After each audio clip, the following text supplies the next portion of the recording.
오늘은 사도행전 27장 20절부터 25절의 말씀을 통하여서 살고자 한다면 세상의 짐을 버리라, 포기할 것과 지켜야 할 것이란 제목으로 말씀 증거하도록 하겠습니다. 오늘 우리는 이 사도행전 27장 전반적인 내용을 살펴보게 될 것인데, 이 사도행전 27장을 보면 저는 항상 이 거친 바다의 인상이 저한테 스쳐 지나갑니다. 근데 이곳은 단순하게 2000년 전의 시중의 어느 한 바다가 아니고 오늘날 우리가 서 있는 현재의 영적 주소라고 저는 생각을 합니다. 지금 우리가 살아가고 있는 시대를 보시면은, 이 시대를 자주 보시는 분들은 명확하게 이해하실 거예요. 평온해 보이십니까? 전 진짜 답답한 심정입니다. 지금 시대는 절대 평온하지가 않습니다. 사도행전 27장에는 그 유명한 유라굴로 광풍이 등장합니다. 이것은 단순한 자연재해가 아니었고, 동풍과 북풍이 맞부딪혀서 만들어낸 이 거대한 광풍은 사실상 이걸 상징한다고 볼 수가 있어요. 통제력을 상실한 문명입니다. 이 광풍에 휩싸이는 이 상황은 우리 힘으로 무언가를 제어할 수가 없습니다. 이쪽에서도 바람이 불고 저쪽에서도 바람이 부는데, 이 바람이 맞부딪혀서 만들어낸 이 광풍, 이 폭풍과도 같은 파도들은 우리가 절대 제어할 수가 없는 영역에 있어요. 오늘날 국제 정세는 유라굴로를 만난 배와 같다고 생각을 합니다. 우크라이나와 러시아의 전쟁 여전히 지속되고 있어요. 중동의 전쟁들 여전히 지속되고 있고, 이 안타까운 전쟁의 상황 가운데서도 돈을 버는 나라들이 있어요. 왜 돈을 벌어요? 무기를 파니까요. 우리나라도 그런 나라 중에 하나라고 할 수가 있죠. 무기를 팔아야 돈을 버는데, 무기를 팔아서 무슨 일이 생깁니까? 전쟁이 생기는 거예요. 전쟁은 뭐 피할 수 없겠지만 기술이 발달하고 문명이 발달했을 때 또 다른 수많은 생명들의 목숨을 앗아갈 수 있다는 것은 참 안타까운 굴레예요. 지금 전 세계적으로 경제적인 붕괴의 조짐이 보이고 있고, 우리나라도 지금 환율 때문에 난리가 아닙니다. 환율이 지금 미친 듯이 뛰어오르고 있는데, 국민연금을 풀어가지고 잠깐 낮췄다 한들 그래봤자 다시 튀어 올라가는 게 환율이고, 다시 한번 한국에 IMF가 올지도 모른다라고 하는 이 전망 또한 우리한테 많은 좌절을 안겨주는 것 같아요. 그리고 이 시대를 보면은 절대적인 진리가 많은 부분 사라졌습니다. 이 포스트 모더니즘의 문화 가운데 너도 맞고 나도 맞다라고 하는 상대적인 문화는 늘어만 가고 있는데, 특히나 기독교에 있어서는 왜 기독교만 답이라고 하느냐라고 하는 반문이 현대 사회의 많은 사람들에게 퍼져가고 있습니다. 그런데 이런 국제 정세적 위기보다 더 무서운 게 있습니다. 그건 무엇이냐면 영적인 나침반의 상실이에요. 이렇게 세계가 혼란스러워도 영적인 나침반이 명확하면 괜찮습니다. 미국이 무너지든 나라가 무너지든 가정이 무너지든 우리 각 개개인의 영적인 나침반이 명확하면 그건 아무 문제가 되지 않아요. 그런데 나라가 전쟁을 하든 안 하든 간에 영적 나침반이 무너지면은 다 소용없게 되고 다 무너져 버리는 거예요. 오늘 본문을 보시면 먼저 20절 보도록 하겠습니다. 본문 20절 말씀 우리 함께 한 목소리로 읽겠습니다. 여러 날 동안 해도 별도 보이지 아니하고 큰 풍랑이 그대로 있음에 구원의 야망마저 없어졌더라. 아멘. 여러분, 고대 항해사들에게 무슨 지금과 같은 나침반이 있었겠어요? 무슨 GPS가 있었겠어요? 고대 항해사들이 의지할 수 있는 것은 딱 하나입니다. 해와 달과 별이에요. 그 해와 달과 별을 보면서 여기로 가야 하는구나, 여기로 가야 이 배가 안전하게 항해를 하겠구나 설정을 할 수가 있었습니다. 방향을 명확하게 잡을 수가 있었어요. 근데 이 해와 달이, 해와 별이 보이지 않았다, 이 말이 무슨 뜻이냐면 지금 이 배가 방향 감각을 상실했다는 걸 의미합니다. 정확한 목적지를 향해야 되는 배인데 해와 별이 보이지 않으니까 기준이 사라져서 어디로 가야 할까, 어디로 가야 안전할까, 어디로 가야 안전하게 도착하는 걸까 라고 하는 기준들이 다 사라진 거예요. 근데 우리를 보세요. 우리는 모두 한 손 안에 가장 정확한 GPS를 들고 있어요. 스마트폰을 가지고 있으면은 스마트폰이 위치를 얼마나 정확하게 추적해 주는지 이제는 길 찾기 하는 것도 어렵지 않아요. 그냥 지도 어플 하나 켜가지고 방향 설정하면 내가 몸을 돌릴 때마다 방향도 움직여요. 어디가 북쪽, 동쪽, 서쪽, 남쪽인지 명확하게 알고 우리는 갈 수가 있어요. 근데 중요한 점은 뭐예요? 영혼의 방향을 잃은 거예요. 육체의 방향을 잘 찾는 사람은 많습니다. 그냥 어디 갈지 자동차도 내비게이션 하나 키면 다 가게 해줘요. 우리도 지도 어플 키면 어디든지 식당이든 어디든 다 갈 수 있어요. 그런데 영적 방향성을 잃게 되니까 문제가 발생을 해요. 진리의 해를 바라보지 못해요. 성경의 기준인 별을 바라보지 못해요. 영적인 실명 상태가 되어서 많은 사람들이 허우적거리고 있음을 저는 목격을 하게 됩니다. 근데 이런 풍랑을 왜 마주하게 되었는가? 우연이 아니었습니다. 본문 이전에 11절 말씀 보시죠. 11절 말씀도 우리 함께 한 목소리로 읽겠습니다. 백부장이 선장과 선주의 말을 바울의 말보다 더 믿더라. 아멘. 오늘 본문을 보시면 백부장과 선장은요, 바울의 말을 믿지 않았어요. 바울이 이렇게 해야 된다 저렇게 해야 된다 말을 하는데 바울의 말을 믿지 않았어요. 왜요? 바울이라고 하는 사람보다 자기들이 더 잘났고 자기들이 더 전문가였어요. 근데 사실상 영적인 눈을 가지고 바라볼 때 바울은 누구의 말을 전한 것이냐? 하나님의 말씀을 전한 거였어요. 그래서 백부장과 선장이 영적으로 깨어 있었다면은 바울을 통해서 말씀하시는 하나님의 말씀을 듣고, 아, 내가 여기로 향해야 되는구나, 나의 영혼이 이 방향을 향해야 되는구나, 명확하게 방향을 설정하고 갈 수 있었던 거예요. 근데 백부장과 선장의 눈이 가리워지고 귀가 막히고 나니까 우리가 할 수 있어, 우리의 뜻이 맞는 거야. 여러분, 이게 바로 인본주의입니다. 사람이 중심이 되고 주인이 되어서 하나님의 뜻이 우선되지 않은 채로 우리는 할 수 있어, 우리는 명확한 데이터가 있어, 우리는 지식이 있어, 우리는 잘 가고 있어, 우리가 결정할 수 있어, 다수가 원하는 게 최고의 답이야 라고 하는 그 오만을 낳게 되었고, 그 오만이 뭘 낳습니까? 유라굴로의 밥이 되게 만든 거예요. 그 선장과 선주가 보기에, 이 백부장이 보기에 바울의 말은 들을 가치가 없었다 여겼기 때문에 결국 자기들이 원하는 길을 가다가 지금 가도 되겠다 하다가 하나님의 말씀을 무시하고 파멸을 부르게 된 거예요. 저는 이 장면을 볼 때마다 그 유명한 타이타닉호가 생각이 납니다. 당시 사람들은 타이타닉호가 만들어졌을 때 불침선이라고 불렀어요. 절대 침몰하지 않는 배가 만들어졌다. 이 배는 이제 우리를 어디로든 향할 수 있게 만들고 절대적인 안전을 허락해주는 배가 될 것이다. 불침선이다. 하나님도 아마 이 배는 침몰시키지 못할걸? 이 장면 어디서 봅니까? 바벨탑이에요. 바벨탑을 사람들이 지어놓고 우리가 바벨탑을 짓고 나면 이제 우리가 하나님과 함께 할 수 있고 우리가 하나님의 심판도 면할 수 있겠지라고 하는 바벨탑인데 어떻게 돼요? 다 허무맹 나가게 되잖아요. 타이타닉호가 그랬어요. 1912년에 타이타닉호가 침몰할 때 그 안에 무엇이 있었는가 보니까 약 15,000병의 고급 술이 들어있었대요. 15,000병이라고 하는 그 대단한 양의 와인들이 들어있었던 거예요. 그리고 3만 개의 신선한 계란이 들어있었고요. 5대의 그랜드 피아노가 어마어마한 피아노들이 실려 있었고요. 티파니의 보석 등 화려한 명품들과 향락을 즐기기 위한 수많은 도구들이 이 타이타닉호 안에 그렇게 많이 들어있었다고 해요. 인간의 풍요와 기술의 정점입니다. 타이타닉호는. 우리가 얼마나 잘 사는지 한번 보여줄게. 우리가 얼마나 많은 재산들이 있는지, 재물들이 있는지 보여줄게. 우리가 얼마나 경제적으로 풍요해졌는지, 번영했는지 보여줄게. 우리의 기술력이 대단해서 어떤 광풍이 불어도 우리의 배는 침몰하지 않아. 이건 불침선이야. 그렇게 말했던 타이타닉호인데 배가 침몰하는 그 절망적인 순간에 그 안에 담겨있던 수많은 보석들과 피아노, 와인들 어떻게 됐습니까? 바닷속에 쓰레기가 되어버린 거예요. 그 대단한 것들이 한순간에 쓰레기가 돼요. 당시 그 배 안에 타고 있었던 억만장자들도 그 순간에는 금덩어리가 아니라 구명조끼 하나를 달라고 소리쳐야 되는 상황이 펼쳐진 거예요. 여러분, 생명이란 그런 거죠. 우리는 하루하루를 볼 때는 크게 느껴지지 않습니다. 왜냐하면 내일 또 눈 뜰 것 같아요. 오늘이란 시간이 그냥 당연하게 주어진 것 같아요. 그래서 나한테 무슨 재난 상황이 온다? 믿겨지지가 않아요. 그러지 않을 것 같아요. 오늘 아침에도 느꼈어요. 잠깐 차를 주차하는데 제가 후진으로 주차를 하고 있는데 브레이크를 밟았는데 차가 안 멈추는 거예요. 너무 놀라가지고 브레이크를 꾹꾹 밟고 차 시동을 끄려고 하는데 이게 웬걸, 옆차가 앞으로 나가고 있던 거예요. 무슨 말인지 이해가 되세요? 전 제 차가 이거 급발진이다. 차가 멈추질 않는다. 차가 멈추지 않고 계속 뒤로 가는데 어떡하냐?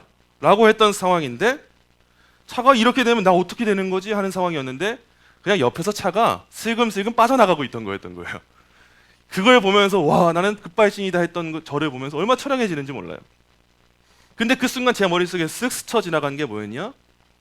나 아무렇지도 않게 그냥 주차하고 그냥 운전하는 건 맨날 당연한 일상이라 생각하는데 혹여나 나한테 이런 순간적인 상황이 발생할 때 나는 아무것도 할 수 없는 존재구나, 이 사실을 발견하게 되는 거예요. 여러분, 우리가 아무렇지도 않게 생명의 의미를 사실 묵상도 안 하고 생각도 안 합니다. 왜 하나님이 오늘 아침에 나를 눈뜨게 하셨을까? 생각해 보셨습니까? 우리가 다른 날도 아니고 오늘은 주일이에요. 주님의 날이에요. 적어도 일주일에 한 번은 내가 하나님의 모든 날을 선물로 받았지만 이 하루만큼은 내가 기억하고 기념하면서 하나님 예배하는 그 존재로 살겠습니다. 그렇게 눈뜬 날이에요. 오늘 아침에 눈 떴을 때 여러분 피곤하다가 먼저 나오세요? 아니면은 어떻게 오늘도 나한테 이런 생명 주셨을까가 먼저 나오세요?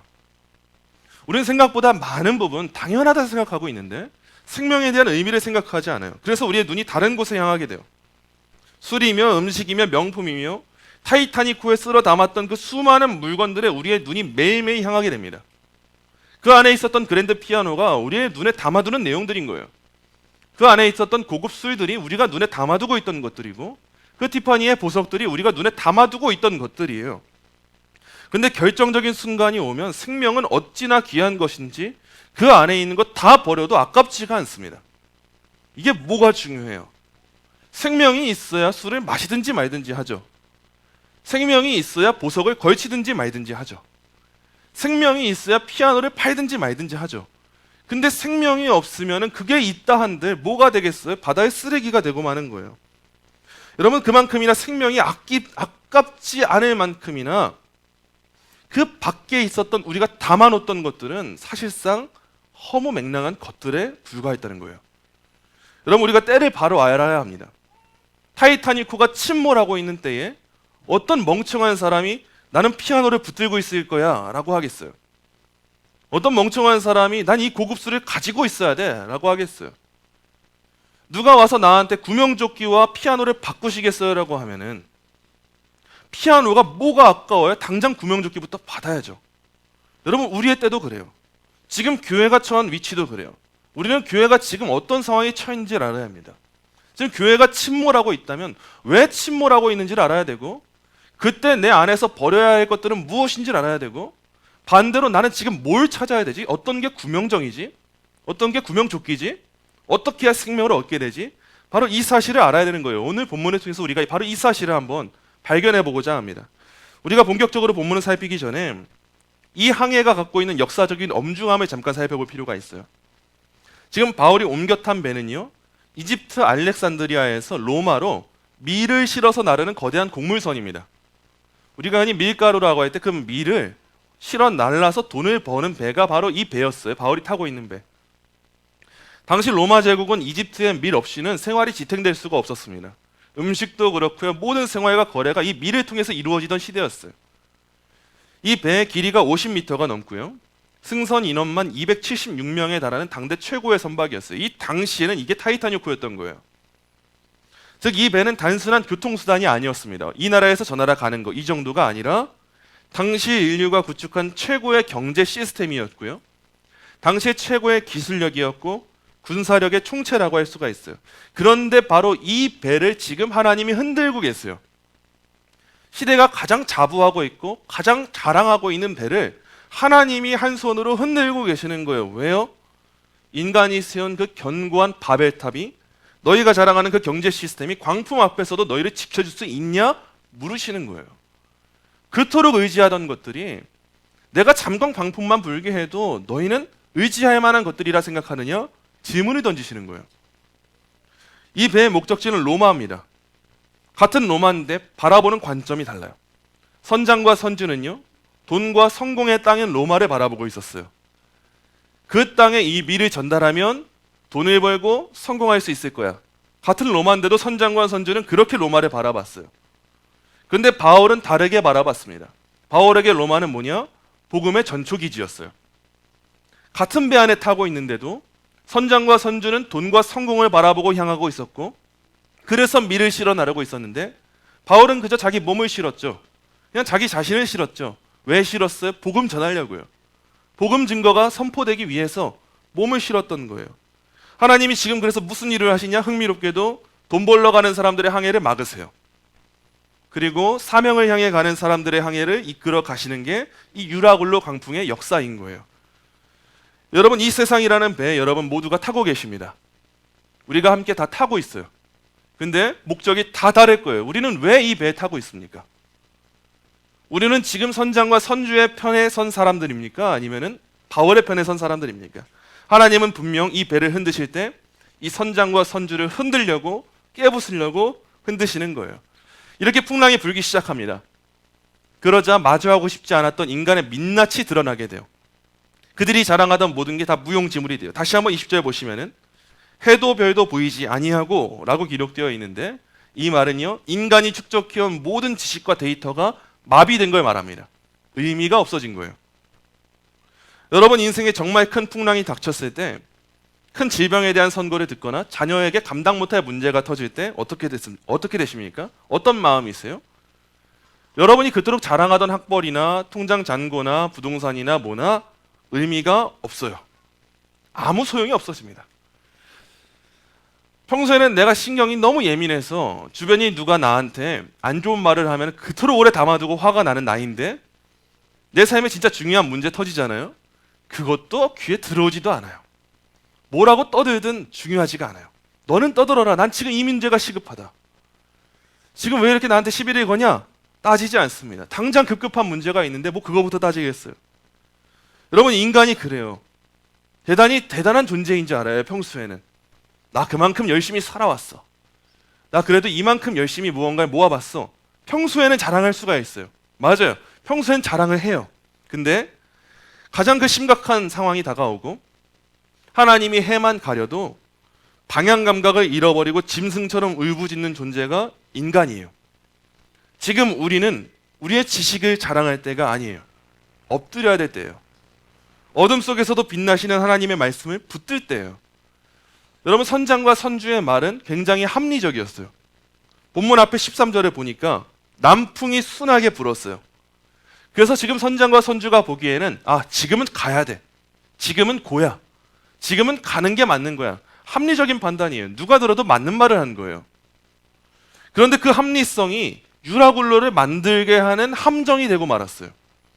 눈에 보이는 현상을 믿고 바울을 통해 말씀하신 하나님의 음성을 무시해버리니까 유라굴로라고 하는 현상을 만나게 된 거예요. 지금 시대를 보세요. 수많은 전문가들이 나와서 떠들어댑니다. 얼마나 떠들어대는지 진짜 귀가 아파 죽겠어요. 수많은 전문가, 박사 이런 사람들이 나타나가지고 인권 전문가, 법률 전문가들이 나와가지고 뭐라고요? 낙태는 여성의 인권입니다 말을 해요. 동성애는 사랑의 한 형태입니다. 차별금지법은 선진국의 흐름입니다. 우리도 그 흐름 안에 타야 됩니다 말을 해요. 그들의 말이 합리적으로 보일 수 있어요. 세상은 그렇게 느낄 거예요. 세련되어 보일 수 있어요. 근데 여러분 속지시면 안 되는 거예요. 선장과 선주의 말을 들어야 될 때가 아니라 하나님의 말씀을 들어야 될 때예요. 아무리 세련된 말을 한다 할지라도 그게 하나님 말씀에 부합되지 않으면 유라굴로를 만나게 되는 결과를 초래하게 되는 거예요. 이제 오늘 설교의 핵심이에요. 살기 위해서 선원들은 결단을 내려요. 그 첫 번째 결단이 뭐냐? 짐을 버리는 겁니다. 등산을 해보신 분들은 아실 거예요. 평지에서는 아무리 많은 짐을 메고 있어도 배낭이 무거워도 상관이 없습니다. 평지에서는 배낭을 메면 우리 학생들도 학교 갈 때 책가방 메잖아요. 어떻게든 걸어 다녀요. 그렇게 크게 지치지도 않아요. 근데 등산을 할 때 이 배낭이 처음에는 큰 영향을 안 끼치는 것 같은데 시간이 지나면 지날수록 영향을 끼칩니다.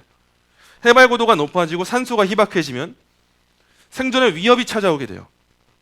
실제로 히말라야 등반 사고들을 보면요, 생존한 사람들의 공통점이 있었어요. 그게 뭐냐? 마지막 순간에 배낭을 버렸대요. 그 배낭 안에는 수많은 연구 기록들이 담겨 있습니다. 때로는 생존을 위한 도구들이 담겨 있기도 하고요, 식량이 담겨 있기도 해요. 수백만 원짜리 장비가 담겨 있기도 하고요, 몇 년간 기록해왔던 카메라 장비가 담겨 있기도 해요.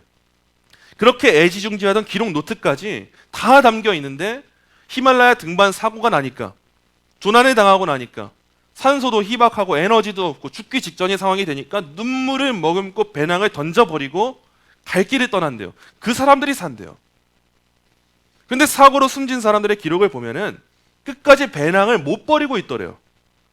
그래서 그 희생자를 보게 되면은 배낭을 메고 있는 채인 거예요. 나 그래도 이건 품고 있어야 돼. 이것만은 안 돼. 이건 내가 너무 아끼는 거야 하다가 결국 짐과 함께 쓰러지고 만다고 합니다. 여러분, 짐이라고 하는 것 자체가 나쁜가요? 그러지 않아요. 짐은 나쁘고 좋고가 아니라 가치가 중립적인 거예요. 메고 있을 수도 있고요, 버릴 수도 있어요. 타이타닉호에 그랜드 피아노가 있었다고 해서 다 나쁜 거냐? 아니요. 타이타닉호가 거래를 했다고 해서 나쁜 거냐? 아니요. 그것만이 나쁜 게 아니에요. 지금 유라굴로 광풍을 만난 이 배가 밀을 팔러 로마에 가냐 안 가냐 나쁜 거냐? 아니요. 거래는 선해요. 그 자체로는. 그건 큰 문제가 되지 않아요. 근데 중요한 상황이 닥쳐왔을 때, 죽음의 상황이 문턱에 왔을 때, 그때는 살아있을 때 도움이 되던 짐이 죽음 앞에서는 치명적인 무기가 될 수도 있다는 거예요. 지금 바울이 탄 배가 그래요. 살기 위해서는 가치 있는 것이라도 버려야 할 때가 찾아오는 거예요. 그래서 본문 이전에 18절과 19절을 보도록 할게요. 18절과 19절 말씀 그리고 38절까지 우리 함께 한 목소리로 읽도록 하겠습니다. 우리가 풍랑으로 심히 애쓰다가 이튿날 사공들이 짐을 바다에 풀어버리고 사흘째 되는 날에 배의 기구를 그들의 손으로 내버리니라. 배부르고 먹고 밀을 바다에 버려 배를 가볍게 하였더니 아멘. 18절부터 보시면은 짐을 버리기 시작해요. 18절 되니까. 그리고 19절에 가니까 배의 기구를 버리기 시작해요. 그리고 38절 가니까 역시 마지막까지 붙잡고 있던 생명줄이 있었어요. 그 밀을 버려요. 바다에 던집니다. 이 모든 건 굉장히 소중했던 거예요. 이전에 갖고 있었던 짐, 여행하는 그 과정 가운데 꼭 필요한 거예요. 배의 기구는요, 배가 계속 항해하기 위해서는 또다시 필요한 거예요. 밀은요, 이 안에 타고 있는 사람들을 먹여주고 입혀주고 재워줄 수 있는 가장 중요한 경제 수단이에요. 근데 이 밀을 로마에 가져가서 거액을 벌어야 하는 대단한 식량이었는데 생명 앞에서는 짐이 되고 말아요. 그래서 버려야 되는 거예요. 살려고 한다면. 여러분, 오늘날 한국교회가 그리고 우리 성도들이 버려야 할 밀이 있다면, 이 시대에 밀이 있다면 무엇이라 생각하십니까? 하나님보다 더 의지하고 하나님보다 더 사랑했던 세상의 평판 아니에요? 거짓된 관용 아니에요? 우리 교회는 이런 세상의 평판을 누리고 있다. 나는 성도로서 이런 평판을 누리고 있어. 성도로서 세상 가운데 나타났을 때, 야, 이렇게 말 잘 통하는 성도가 있네? 이렇게 세련된 성도가 있네? 거짓된 관용. 하나님의 뜻이 여기까지인데 여기까지 베풀고 있으면서 와, 세상 사람들이 감탄하는 성도가 등장했네라고 하는 그 사람이 과연 나의 모습이 아니었는가 생각해 볼 필요가 있어요. 지금 이 시대는 너무도 선명합니다. 저는 의심의 여지가 없다고 생각을 해요. 명확한 영적 전쟁의 시대예요. 과거 시대에는 그래도 교회가 어느 정도 편안한 길을 걸어가던 시대가 있었고 큰 무언가의 싸움을 하지 않아도 될 때가 있었어요. 그럴 때도 있는 법이에요. 근데 지금 이렇게 급변하는 사회는 이럴 때가 아니에요. 지금 배가 침몰하고 있어요. 이때 버려야 될 거, 교회가 지금 해야 될 거 뭐냐? 딱 두 가지 너무 단순합니다. 첫째, 차별금지법이라고 하는 거짓된 인권의 짐을 버려야 돼요. 이거 붙잡고 가면 다 죽습니다. 살 수 있는 법이 없어요.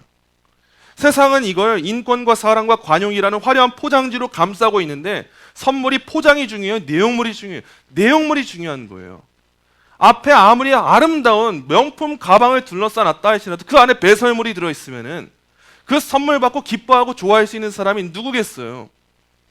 이번 주에도 이미 국회 본회의에서 통과된 법이 소위 인터넷 차별금지법 아니에요. 이 법이 이미 국회 본회의에서 통과가 됐습니다. 지금 우리나라 이 대통령과 현재 여당의 이 정권을 볼 때 지금 발의되고 있는 법안을 볼 때 이 법이 통과되는 건 시간 문제예요. 실제 적용되는 건. 이 인터넷 차별금지법이라고 하는 법이 너무 무서운 이유가 뭐냐? 인터넷 차별금지법은요, 우리가 이전에 알고 있었던 차별금지법은 각 개인과 대상, 직접 피해를 입은 사람들이 신고를 하는 법안이었어요. 근데 이 인터넷 차별금지법이 무서운 건 뭐냐? 제3자가 신고를 할 수 있습니다. 내가 동성애자가 아니에요. 근데 그냥 동성애를 혐오하고 비판한다고 보여지는 기독교를 아무나 신고할 수 있어요. 누구든지요. 그리고 인터넷 차별금지법이라고 하는 거에 다 담겨 있는 거예요. 유튜브든 SNS든 간에 검열이 가능해집니다.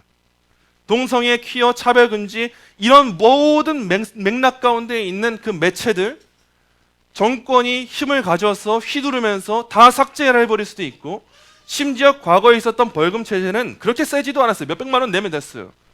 근데 이제 벌금이라고 하는 것 또한 기하급수적인 액수를 교회가 짊어져야 될 거예요. 지금 이런 법안이 이미 국회 본회의를 통과됐는데 이런 것에 대해서 교회가 한마디 말도 못한다? 그거는 침몰하는 배에 있으면서 그랜드 피아노를 껴안고 있는 거예요. 가장 먼저 타격 입을 단체가 어디라고 보여지세요? 이슬람이에요? 불교의 카톨릭이 아니에요. 교회예요. 교회가 가장 많이 성경적 질서를 말하고 있는데 이젠 뭐 하겠어요? 성경도 검열하겠죠. 성경이 이렇게 말한다. 종교의 자유가 헌법에 보장되어 있지 않냐라고 해도 교회는 왜 이렇게 배타적이고 차별적인 말만 하는 거야? 왜 그런 분위기를 조장하는 거야? 우리는 딱 한마디 듣겠죠. 꼴통보수다. 범죄자들이다. 혐오 집단이다. 여러분 그 소리가 무서우십니까? 꼴통보수 소리가 무서우세요?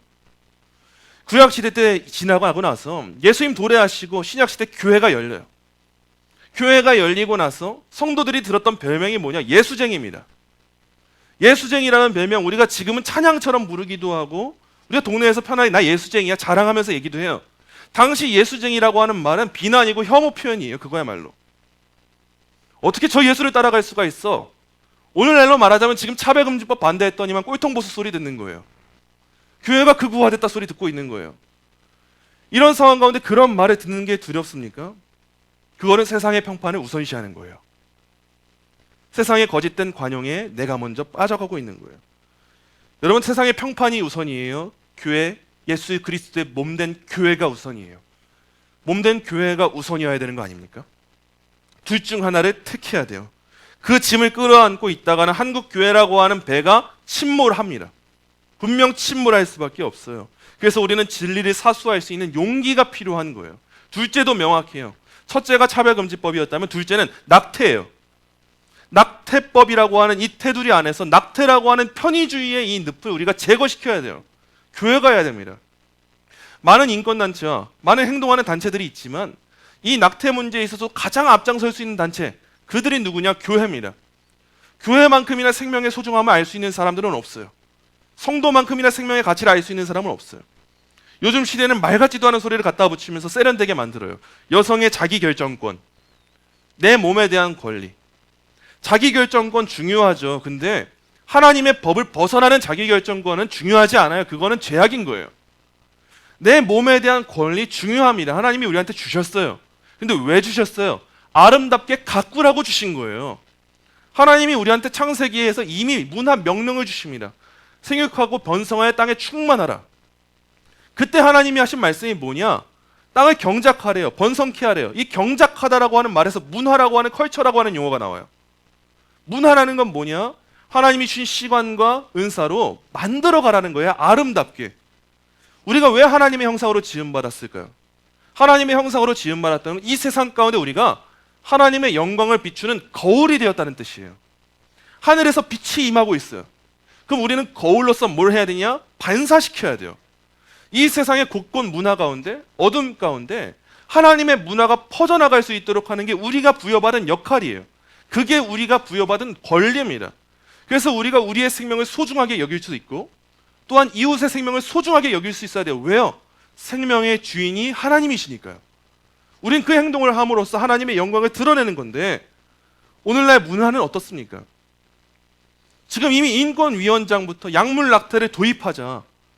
기존에 가서 병원에 가서 임신 중절 시술이라고 하는 수술이라고 하는 그런 태아를 꺼내는 낙태 수술도 너무 번거롭다. 여성의 인권을 침해한다. 약물로서 낙태할 수 있도록 하는 그 제도를 우리나라도 어서 빨리 도입하자라고 하는 법안들이 지금 지속적으로 발의되고 있고 지금 시간이라면은 차별금지 법안도 이렇게 말 같지도 않게 지나가는데 낙태법 지나가는 거 문제겠어요? 우리 어린 학생들이 학교에서 이미 젠더 교육을 받고 있고 왜 전통적인 가정인만 온전한 가정이야 라고 하는 교육을 받고 있고 다문화 이 문화라고 하는 것들 다문화 가정을 배려하자라고 하면서 자연스럽게 이슬람 교육을 받고 있는 이 상황 가운데 낙태에 대한 이 가치관이 세상으로부터 흘러들어오는 거 시간 문제 아니겠습니까?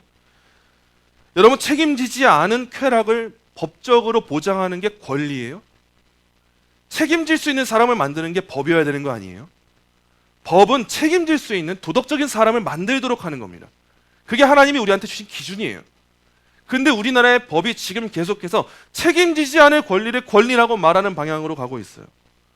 건강보험도 이미 시행됐잖아요. 동성 커플한테 피부양자 자격을 인정해줬잖아요. 이게 무슨 말이에요? 이미 부부 자격을 인정해줬다는 건데 책임지지 않고 살아가고 있는데 우리가 동성애 문제로 인해서 에이즈가 발생을 해요. 대부분 많은 에이즈가 동성 성관계 가운데 발생을 합니다. 그들을 위한 법안도 있어야 되죠. 근데 그들을 위한 법안이라고 하면서 그들의 치료비용 전액을 지불해 주면서 치료하지 말자는 게 아니에요. 다 보장해 준다고 하니까 아무렇지도 않게 동성애가 더 조장되고 있잖아요. 이게 맞는 거냐고요. 많은 사람들이 자기의 선택으로 담배 필 수 있습니다. 근데 모든 담배 피는 사람들이 폐암 걸리고 폐가 안 좋아지는 건 아니어도 담배 피다가 암이 걸렸어요. 근데 그걸 국가가 책임져 줍니까? 누가 그렇게 살라고 한 적이 있었어요? 술 마시다가 알코올 중독이 됐어요. 알코올 중독자들에게 국가가 때로는 지원을 해줘요. 끊을 수 있도록, 사람 만들 수 있도록. 근데 결국 그 선택을 한 게 누구예요? 본인이 선택을 하잖아요. 그럼 국가가 전적으로 해줄 게 아니라 일부를 지원해 준다든지 그 안에서 합리적인 형평성을 갖춘 법안들을 만들어야 되는데 무조건 권리라는 말 갖다 붙이면서 자기의 편의를 위하는 사람들을 위한 그릇된 법을 만들고 있잖아요. 적어도 교회가 지금 이 두 가지는 명확한 목소리를 낼 수 있어야 돼요. 이거 못하면 교회라고 부를 수가 없습니다. 배가 이렇게 침몰하고 있는데 이거에 대해 아무 말도 못한다? 저는 교회라고 보이지가 않아요. 적어도 이 두 가지 사안에 반대하면 항상 되물어요. 그럼 당신들 그렇게 청렴하냐? 아니요. 청렴하지 않아요. 저도 은혜 받은 죄인이에요.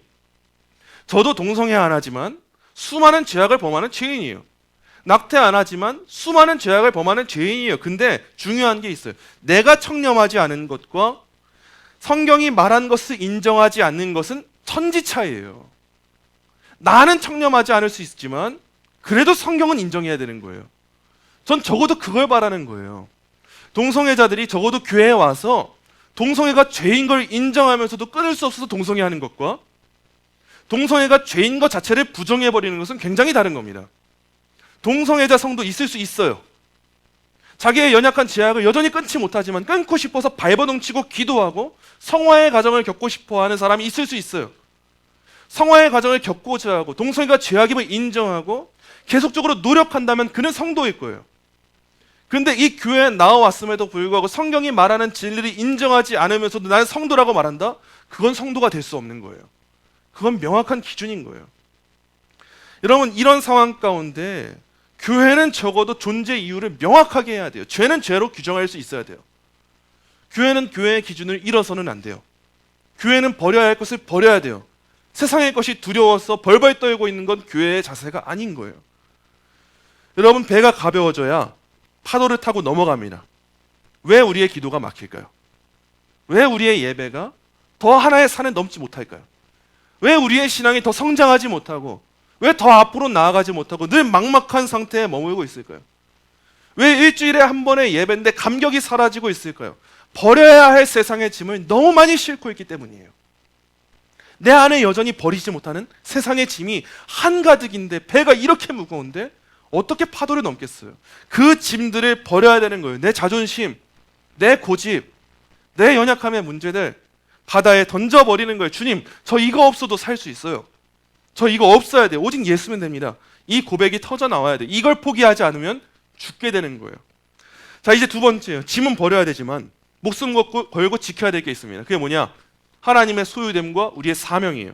본문 보시면 모두가 절망할 때 바울이 일어나서 이렇게 말을 해요. 23절 말씀 우리 함께 한 목소리로 읽겠습니다. 내가 속한 바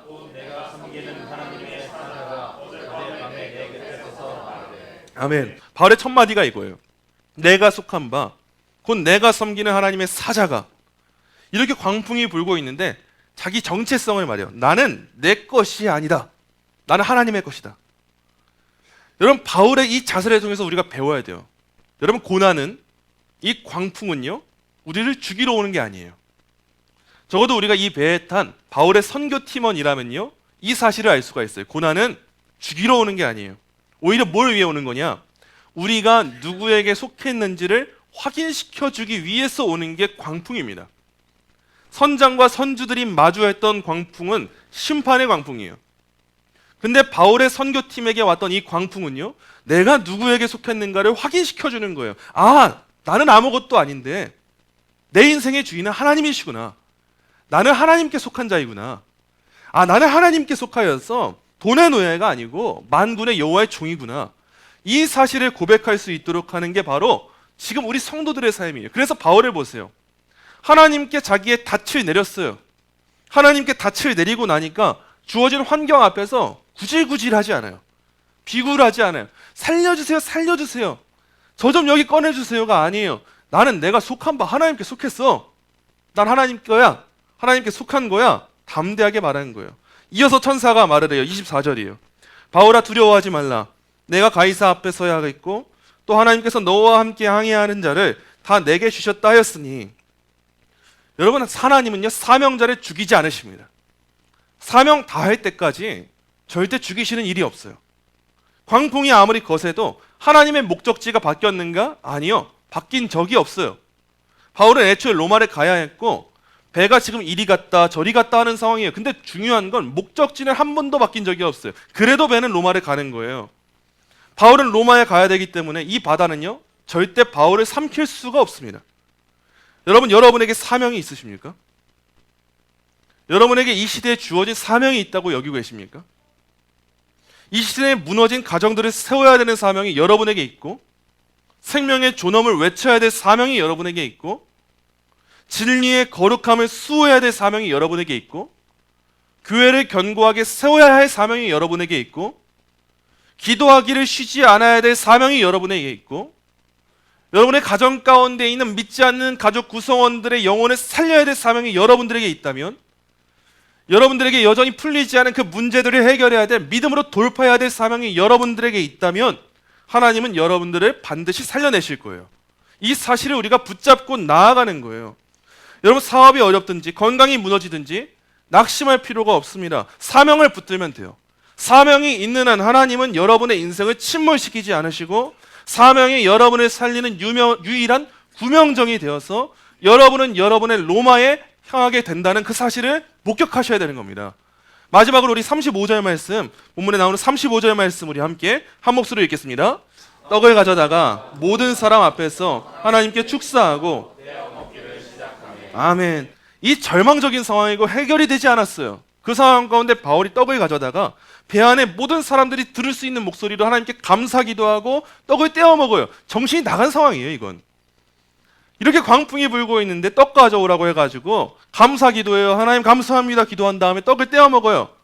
중요한 게 뭐예요? 상황이 안 바뀌었어요. 파도가 여전히 높아요. 배가 출렁출렁 거려요. 그러나 바울 안에 계신 성령 하나님이 역사하시니까 이 자리가 무슨 자리가 되냐? 성찬의 자리가 되는 거예요. 지금 광풍의 상황 속이에요. 이 배 갑판이에요, 지금. 우리가 생각하는 아름다운 타이타닉 손 벌리고 있을 것 같은 배? 그런 배가 아니에요. 지금 276명이 탄 이 배가 출렁출렁거리고 짐을 버리고 던지고 살려달라고 난리치고 있는 때예요. 근데 이 상황 가운데 떡을 떼면서 감사기도 하시니까 이 자리가 성만찬의 자리가 되는 거예요. 여러분, 이게 바로 성령의 능력입니다. 상황이 바뀌지 않았어요. 그럼에도 불구하고 이 안에 있는 평안이 있으니까 그 자리 가운데 하나님이 주신 기쁨을 누릴 수가 있게 되는 거예요. 여러분, 지금 우리 교회에 이 뜨거운 기도의 불이 회복이 되어야 돼요. 성령 하나님이 언제나 내 안에 역사하고 계시다는 충만함이 늘 나타나야 됩니다. 상황이 아무리 흔들려도, 아무리 광풍이 불어와도 내 안에 떡을 떼어서 감사기도 하고 나눠 먹을 수 있는, 하나님의 임재를 기념할 수 있는, 지금도 하나님은 임마누엘의 하나님으로서 나와 함께하고 계시다 고백할 수 있는 그 믿음, 이 믿음이 누구에게 있는 것인가? 기도함으로 성령의 역사가 드러나게 하는 그 사람, 기도의 불을 꺼뜨리지 않고 성령 충만함으로 나아가는 그 사람이 유라굴로의 항복판에서도 천국의 잔치를 열 수 있는 놀라운 역사를 만들어내는 거예요. 그때 우리 안에 있는 우울함이 사라지는 겁니다. 우리 안에 있는 부활함이 사라지는 거예요. 두려움이 변해서 기도의 역사가 일어나게 되는 거예요. 말씀 맺도록 하겠습니다. 사랑하는 성도 여러분, 이 항해의 결말이 어떤가 보니까 44절에 이렇게 기록이 되어 있어요. 마침내 사람들이 다 상륙하여 구조되니라. 우리가 오늘은 이어지는 28장의 멜리데 섬의 이야기를 다루진 않지만 이 28장을 보면 더 기가 막히고 놀라워요. 하나님이 어떻게 이 선교팀을 채우시는지. 배는 깨어졌어요. 짐도 다 버렸어요. 근데 중요한 게 뭐냐? 가장 중요한 생명이 단 하나도 잃지 않게 되었어요. 276명 전원이 생존했어요. 이게 바로 하나님의 약속의 성취예요. 여기서 우리가 주목해야 할 마지막 교훈이 있습니다. 그건 뭐냐? 한 사람의 중요성이에요. 이 배에 탄 276명이 산 건요, 선장이 배 운전을 잘해서, 항해를 잘해서가 아니었어요. 백부장이 리더십이 있어서 아니었어요. 오직 한 사람 바울이 하나님과 소통을 잘했기 때문이에요. 하나님께 기도하고 엎드리면서 그 말씀에 순종하는 바울이라고 하는 한 사람이 있었기 때문에 이 배에 있었던 죄수들도 살았고요, 바울을 핍박하던 선원들도 살게 되었어요. 오늘날 대한민국, 전 정말 숨이 콱콱 막혀요. 너무 애통하는 마음이 생겨요. 아니, 지금 이러고 있을 때가 아닌데 정말 위태로워요. 경제도 무너지고 안보 말할 것도 없어요. 북한에 있는 인터넷 사이트 들어갈 수 있게 해준다. 그래서 누구 좋으라고요? 말로는 아주 입이 청산 뉴스예요. 공산당의 이 소식들을 접하면 우리나라 국민들이 공산당 더 싫어하지 않겠냐, 말은 그렇게 하는데, 그래서 무슨 길 열어주는 거예요? 간첩들 활동할 수 있는 길 열어주는 거지. 말만 좋게 말하는 거지. 무슨 일 하고 있는 거예요? 저출산과 도덕적 타락의 문제, 말할 것도 없죠. 타이타닉호가 침몰하는 것처럼 다 침몰하고 있는 것처럼 보여요, 이 나라가. 그러나 여러분, 우리는 이 세상을 탓할 시간이 없습니다. 언제는 세상을 탓할 수 있는 시간이 있을 때가 있어요. 근데 지금은 그럴 시간도 없어요. 단순히 어떤 유능한 정치인을 의지할 시간도 없어요. 하나님은 지금 이 대한민국이라는 배에 타고 있는 저와 여러분의 바울과 같은 한 사람으로 부르고 계시는 거예요. 우리가 깨어 있으라고요. 우리가 부르짖으라고요.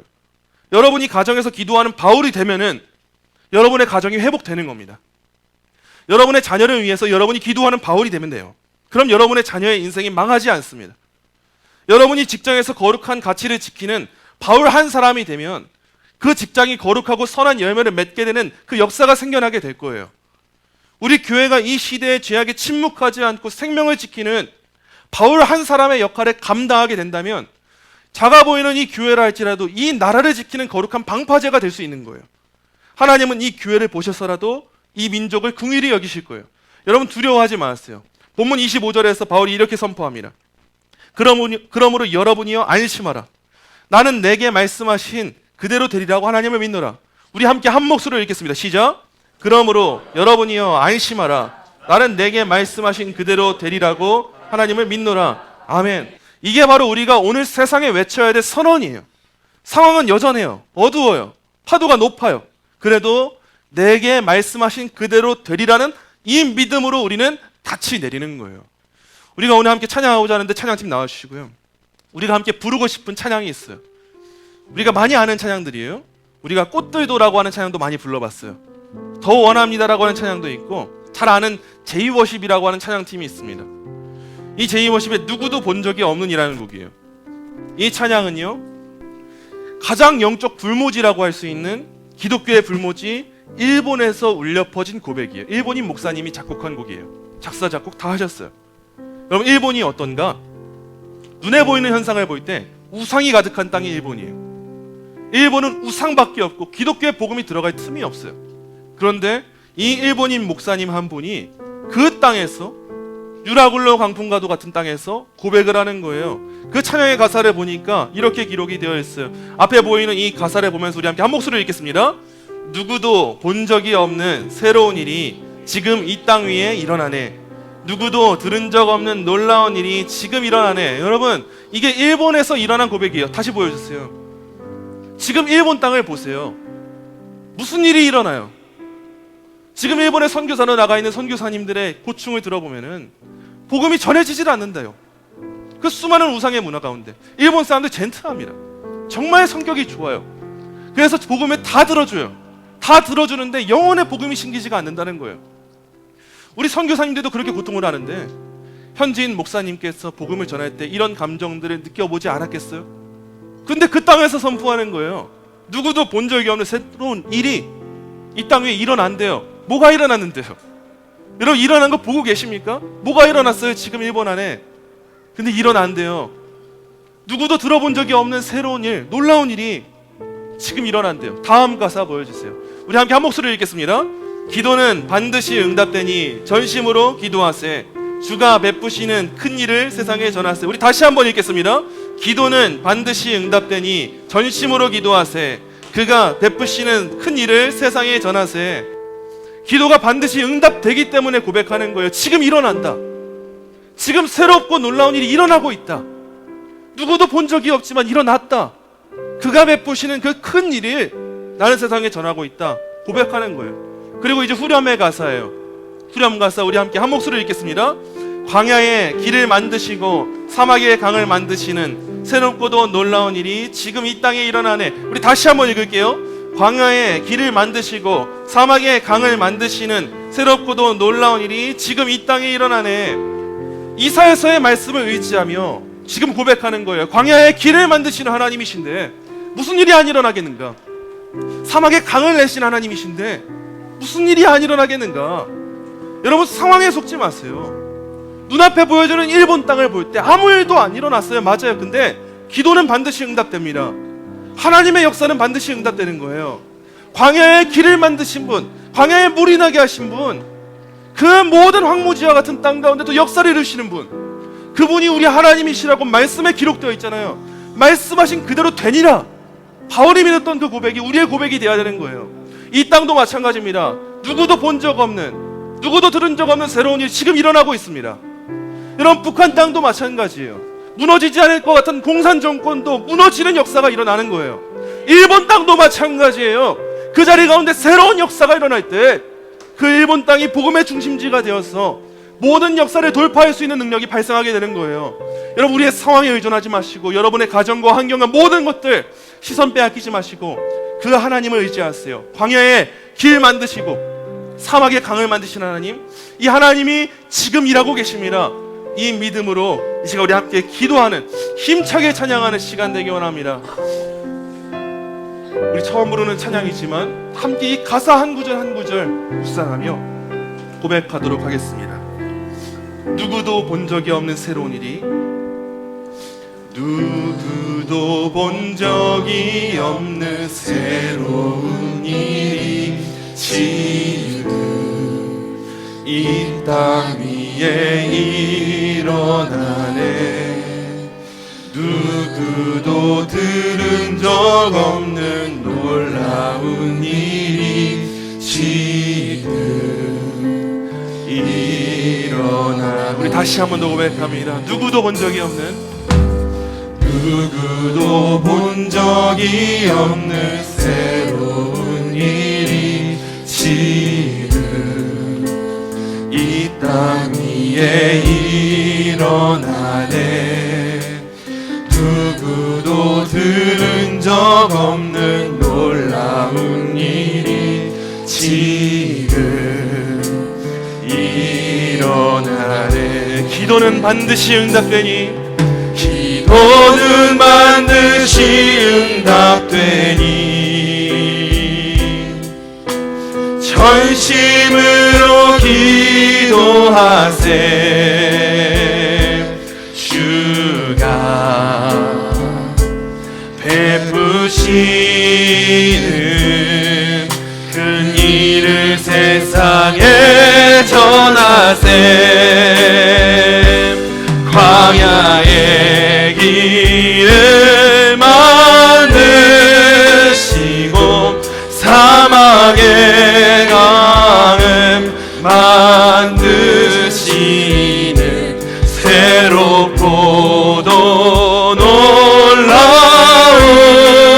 일이 지금 이 땅에 일어나. 우리 처음부터 다시 한번 믿음으로 고백합니다. 누구도 본 적이 없는 새로운 일이 지금 이 땅 위에 일어나네. 누구도 들은 적 없는 놀라운 일이 지금. 우리 믿음 가지고 다시 한 번 더 고백합니다. 누구도 본 적이 없는 그 새로운 일이, 누구도 본 적이 없는 새로운 지금 이 땅 위에 일어나네. 이 땅 위에 일어나. 누구도 들은 적이 없는 놀라운, 누구도 들은 적 없는 놀라운 일이 지금. 우리 다시 한 번 더 믿음으로 고백합니다. 누구도 본 적이 없는 새로운 일이, 누구도 본 적이 없는 새로운 일이 지금 이 땅 위에 일어나네. 누구도 들은 적 없는 놀라운 일이 지금 일어나. 아멘. 이 시간 고백합니다. 기도는 반드시 응답되니 전심으로 기도하세. 전심으로 기도하세. 주가 베푸시는 큰 일을 세상에 전하세. 광야의 길을 만드시고 사막의 강을 만드시는 새롭고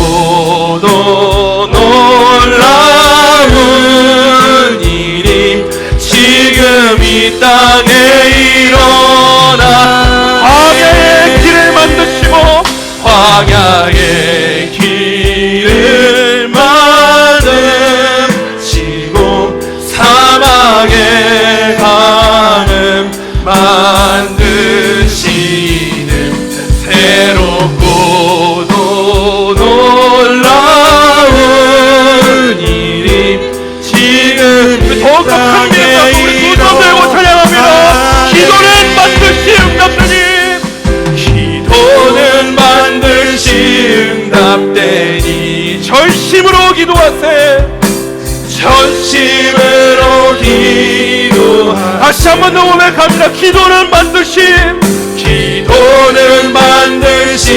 응답되니, 전심으로 기도하세, 전심으로 기도하세. 다시 한 번 마지막으로 고백합니다. 기도는 반드시 응답되니, 기도는 반드시 응답되니, 전심으로 기도하세, 전심으로 기도하세. 주가 베푸시는, 주가 베푸시는 그 일을 세상에 전하세. 광야의 길을 만드시고 사막의 강을 만드시는 새롭고도 놀라운 일이 지금 하나님께서 이 나라로 이루시기를 기대하며 고백합니다. 광야의 길을 만드시고, 광야의 길을 만드시고 사막의 강을 만드시는 새롭고도 놀라운 일이 우리의 가정과 학교에 찾아온 유라굴로에 힘싸이지 마십시오. 다시 고백합니다. 광야의 길을 만드시고 사막의 강을 만드시는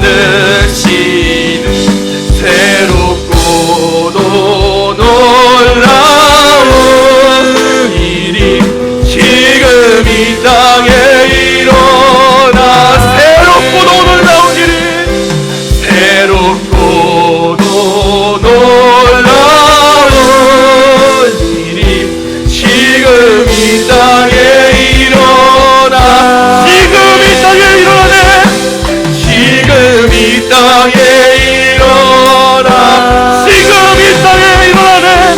지금 이 땅에 다시 한 번 더 고백하며 지금 이 땅에 일어나네. 지금 이 땅에 일어나네. 우리 이 시간 함께 기도합니다.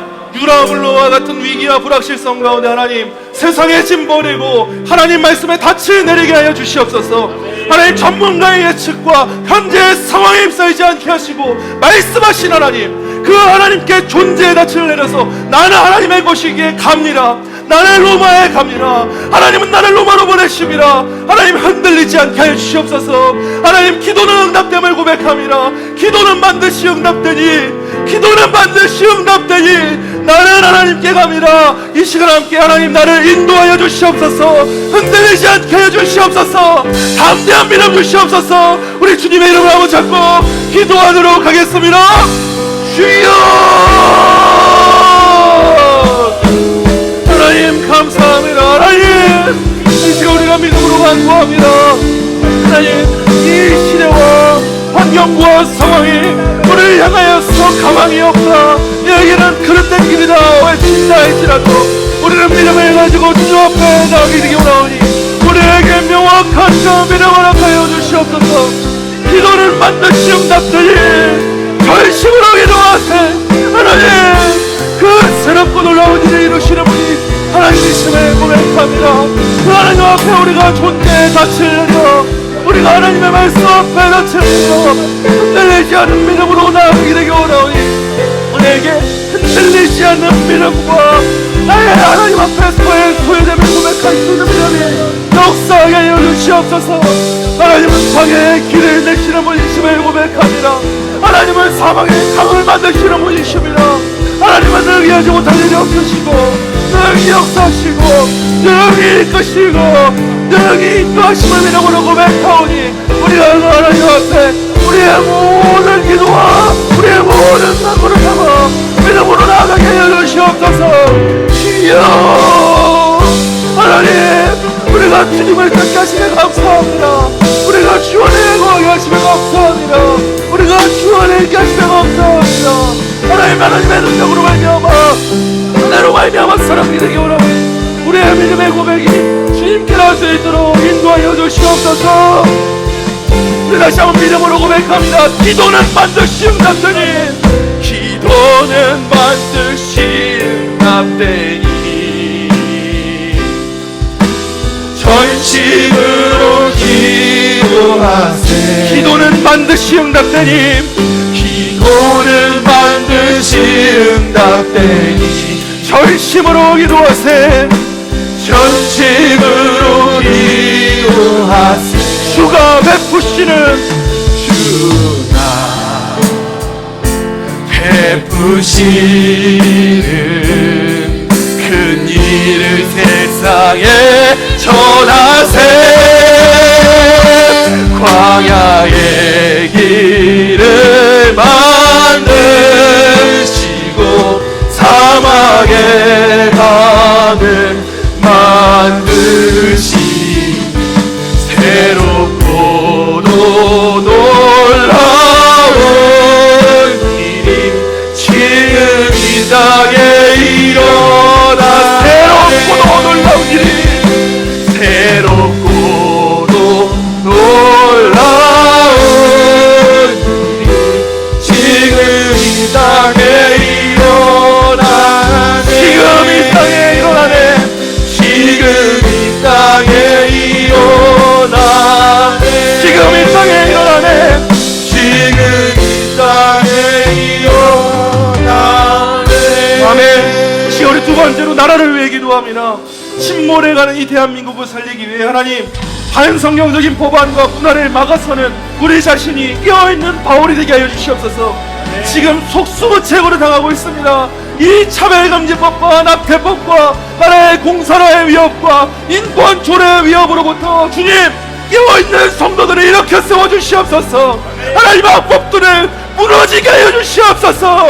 무너지게 하여 주시옵소서. 하나님 기도하는 바울을 깨워주시옵소서. 내가 그 바울이 되겠습니다. 주님의 이름을 한번 잡고 우리 함께 기도하겠습니다. 주여 주여 주여. 하나님 이 시간 우리가 깨어 기도합니다. 하나님 이 시대에 이 학법의 기록들과 이 차별금지법의 주장들의 무너짐과 이 시대의 인권의 법들과 이 시대의 대생명을 짓밟는 낙태법들이 무너지게 하여 주시옵소서. 무너지게 하여 주시옵소서. 믿음으로 말미암아 살아가게 되기 원하오니 주님의 나라와 인격을 지켜주시고 놀랍고 역사하여 주시옵소서. 내 가운데 붙잡아 주시옵소서.